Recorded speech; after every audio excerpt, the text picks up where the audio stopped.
नमस्कार दोस्तों, आज की इस वीडियो में हम जानेंगे पशुपतिनाथ व्रत क्या है, ये कब किया जाता है, इसकी पूजा विधि और इस व्रत में क्या क्या खाना चाहिए, क्या नहीं खाना चाहिए और इसके चमत्कारिक लाभ और पौराणिक कथा। चलिए शुरू करते हैं। सबसे पहले जानते हैं पशुपति व्रत क्या है। पशुपति व्रत भगवान शिव के पशुपतिनाथ स्वरूप को समर्पित एक अत्यंत पुण्यदायी व्रत है।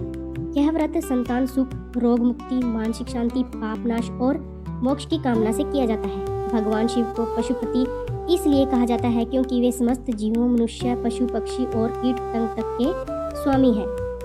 अब जानते हैं कि पशुपति व्रत कब किया जाता है। यह व्रत प्रत्येक सोमवार, महाशिवरात्रि, श्रावण मास या किसी भी शिव भक्ति विशेष दिन किया जाता है।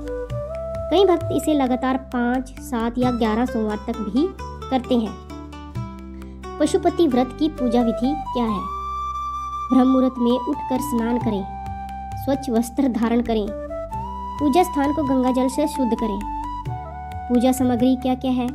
शिवलिंग या पशुपतिनाथ की मूर्ति लें, बेलपत्र, कच्चा दूध, दही, शहद, घी, शक्कर, जल, गंगा जल, धूप, दीप, भस्म, सफेद फूल और फल। अब जानते हैं इसकी पूजा विधि।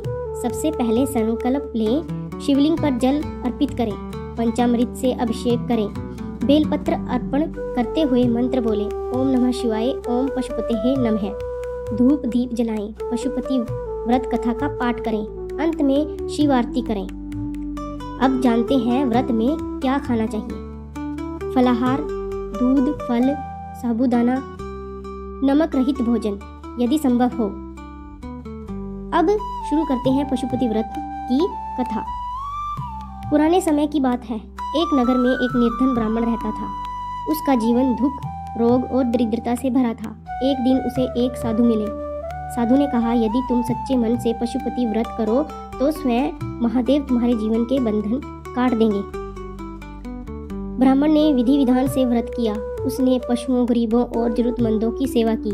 कुछ समय बाद उसका रोग समाप्त हुआ, धन धान्य बढ़ा, घर में सुख शांति आई। अतः उसे भगवान शिव की कृपा प्राप्त हुई। यही कारण है कि यह व्रत पशु, मनुष्य और समस्त जीवों की रक्षा करने वाला माना जाता है। अब जानते हैं पशुपति व्रत के चमत्कारिक लाभ।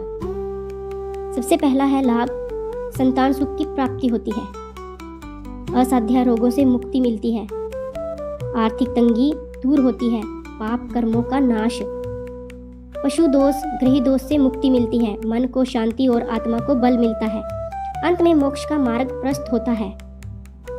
इस दिन न तो झूठ बोलें, न गुस्सा करें, न हिंसा करें, पशु पक्षियों को भोजन कराएं, किसी का अपमान न करें, शिव नाम का अधिक से अधिक जाप करें। यदि आप जीवन में किसी भी प्रकार के कष्ट, डर, रोग या मानसिक अशांति से जूझ रहे हैं तो पशुपति व्रत अवश्य करें।